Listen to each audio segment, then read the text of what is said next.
Hi అండి, welcome to GS రుచులు. ఎలా ఉన్నారు? అందరూ బాగున్నారా? నేను చాలా బాగున్నానండి. ఈరోజు రెసిపీ వచ్చేసి బియ్యపు పిండితో ఒక స్నాక్ ఐటమ్ అండి. దానికి ఒక గ్లాస్ బియ్యపు పిండి తీసుకున్నాను. 2 పెద్ద స్పూన్ల పెసరపప్పు నానబెట్టుకున్నాను 1 గంట ముందు. అలాగే 5 పచ్చిమిర్చి, 1 ఇంచు అల్లం ముక్క మిక్సీ పట్టుకోవాలండి. సన్నగా తరిగిన కరివేపాకు, 1 స్పూన్ వాము. ఇప్పుడు మనం మిక్సీ పట్టుకుని వచ్చేద్దాం.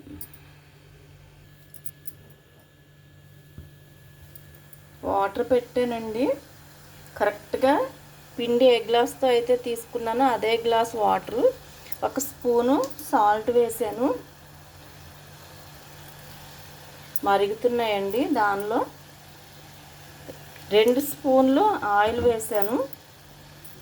అలాగే వాము, కరివేపాకు, పెసరపప్పు. ఈ పెసరపప్పు ప్లేస్లో శనగపప్పు కానీ నువ్వులు కానీ వేసుకోవచ్చు.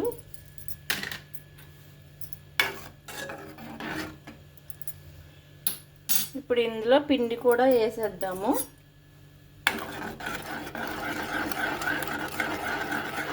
నేను 2 స్పూన్ల ఆయిల్ వేసానండి. అదే ప్లేస్లో మీరు నెయ్యి కూడా వేసుకోవచ్చు.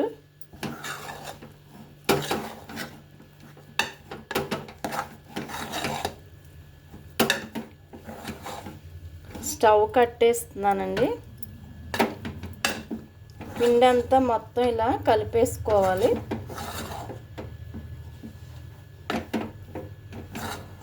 స్టవ్ కట్టేసాను.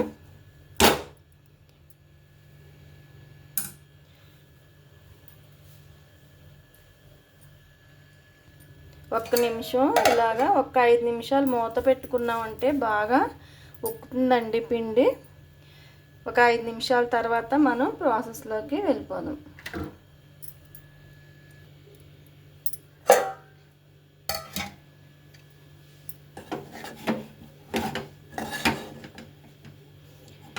పిండి అంతా బాగా మగ్గిపోయిందండి.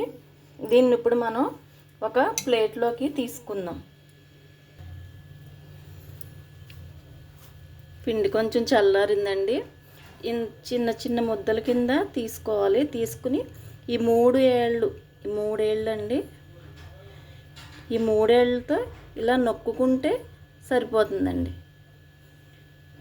ఇలా వస్తుంది. చేతి చెక్కలు అంటారు కొంతమంది, మాకైతే ఆకు పకోడీ అంటారండి. ఇలా ముద్ద చేసుకుని ఇలా అంటే సరిపోతుందండి. అంతే. మనకు స్వీట్ షాప్లో దొరుకుతాయి కదా, కొంతమంది చేతి చెక్కలు అంటారు, మాకైతే గట్టి పకోడీలు అంటారండి అమ్మ వాళ్ళందరూ. మాకు అదే అలవాటు. అంతేనండి, సేమ్. ఇవి ఇందులో మనం ఆయిల్లోనే, అదే వాటర్లో ఆయిల్ పోసాం కదా, ఇంతేనండి, సేమ్. చాలా ఈజీ అండి. ఆయిల్ పోసిన మూల వాటర్లో మనకి అసలు చాలా గుల్లగా వస్తాయి, చాలా బాగుంటాయి. ఇందులో వాము వేసాము, పచ్చిమిర్చి, అల్లం పేస్ట్, పెసరపప్పు వేసాము. సేమ్ ఇంతేనండి. మనం ప్రాసెస్లోకి వెళ్ళిపోదాం. ఇంకా అన్నీ చేసుకున్నాక చూపిస్తాను. అన్నీ అయిపోయాయి, నేను చేసాను. మీకు చేయటం ఏమన్నా ఇబ్బంది అనిపిస్తే కొంచెం ఆయిల్ రాసుకోండి, చేతికి సరిపోతుంది. నాకు అలవాటేమోలో ఏం వచ్చేస్తుంది, అంతేనండి. కొద్దిగా ఆయిల్ రాసుకుంటే కొంచెం దలసరున్నా ఏమవదండి. మరీ పల్చగా అయితే చేసుకోక్కర్లేదు. ఇవి చెక్కల్లాగా గుల్లగా ఉంటాయి, ఇలాగే బాగుంటాయి. ఇప్పుడు వేగించేసుకుందాము.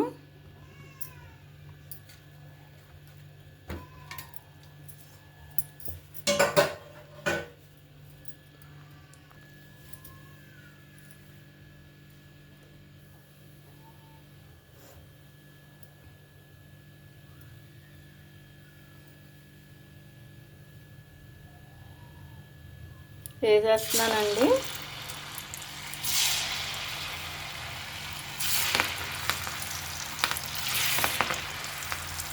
ఇందులో కరివేపాకు ఉంది కదా, అందుకే టప్టప్లాడుతుంది.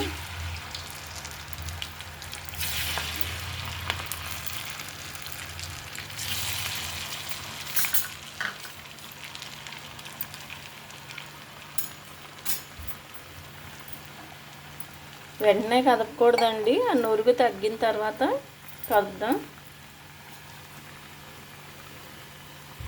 చాలా టేస్టీగా ఉంటాయి. ఇందులో పచ్చిమిర్చి అల్లం పేస్ట్ వేయటం స్కిప్ అయిందండి. మనం మరుగుతున్న నీళ్ళల్లోనే వేసేసాను.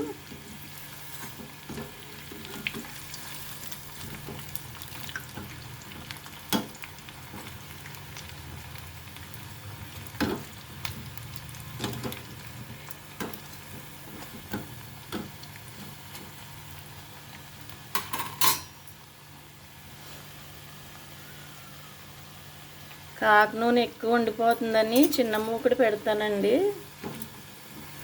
బియ్యం పిండి కదా, కొంచెం వేగటానికి టైం పడుతుంది. మీడియం ఫ్లేమ్లో పెట్టుకుని వేగించుకోవాలి.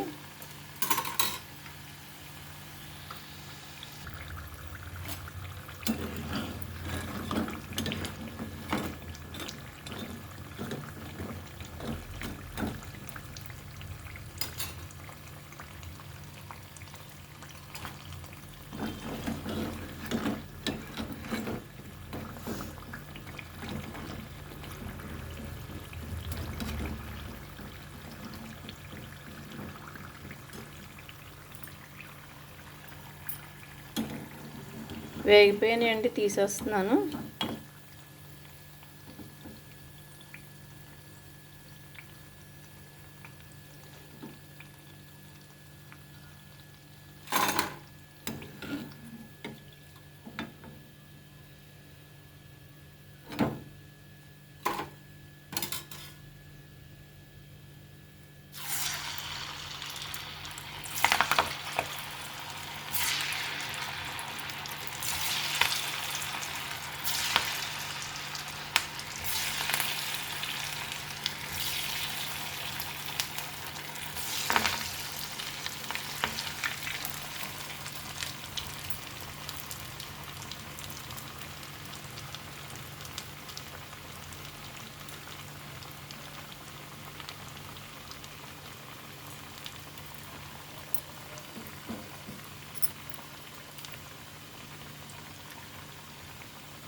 తీసేద్దామండి, వేగిపోయి.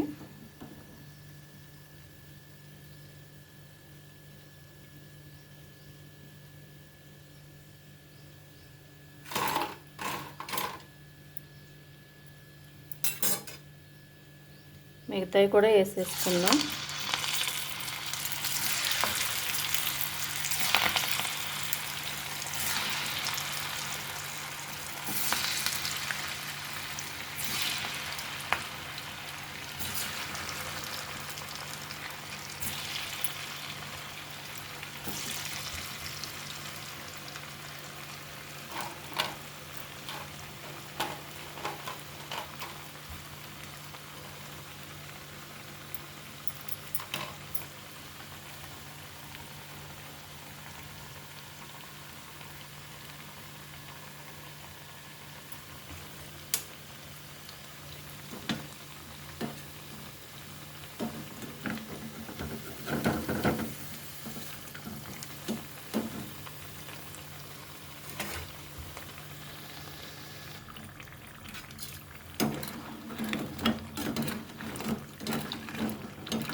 తీసేద్దామండి.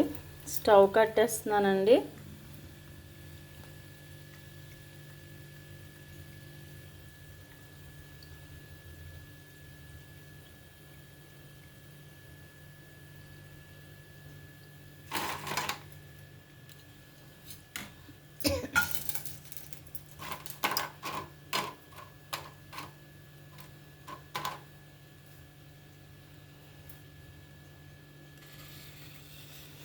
అయిపోయినాయండి. ఇప్పుడు మనం సర్వింగ్ బౌల్లోకి తీసేసుకుందాం. బియ్యం పిండితో స్నాక్ అండి. 1 గ్లాసు బియ్యం పిండి 1 గ్లాసు నీళ్ళల్లో ఉడకపెట్టుకున్నాను. అందులో 2 స్పూన్లు పెసరపప్పు, 5 పచ్చిమిర్చి, 1 ఇంచు అల్లం మిక్సీ పట్టుకున్నాను, 1 స్పూన్ వాము, ఉప్పు, కొంచెం తరిగిన కరివేపాకు వేసుకున్నానండి. చాలా చాలా టేస్టీగా ఉంటుంది. వీటికి మీరు ఏం పేరు పెడతారో చెప్పండి. మేమైతే గట్టి పకోడీ అంటామండి. అదిగో చూసారా ఎంత గుల్లగా ఉందో, చాలా బాగుంటుందండి. ఆయిల్ వేసాం కదా ఒక 2 స్పూన్లు పిండిలో, దానివల్ల ఒక్కబెట్టిన వల్ల చాలా గుల్లగా ఉంటాయి. చాలా చాలా టేస్టీగా కూడా ఉంటాయి. ఇందులో శనగపిండి మైదాపిండి ఏమి లేవు కదా, వాము వేసాం కాబట్టి పిల్లలకి ఏంటి పెద్దవాళ్ళకి ఏంటి అందరికీ పెట్టచ్చు. చాలా టేస్టీగా ఉంటుంది. ట్రై చేసి చూడండి. ట్రై చేసి ఎలా ఉందో నాకు కామెంట్ పెట్టండి. అలాగే నా ఛానల్ లైక్ చేయండి, షేర్ చేయండి, సబ్స్క్రైబ్ చేసి నన్ను సపోర్ట్ చేయండి. ఫస్ట్ టైం చూస్తున్న వాళ్ళు ప్లీజ్ సపోర్ట్ చేయండి, సబ్స్క్రైబ్ చేసి సపోర్ట్ చేయండి. Thank you.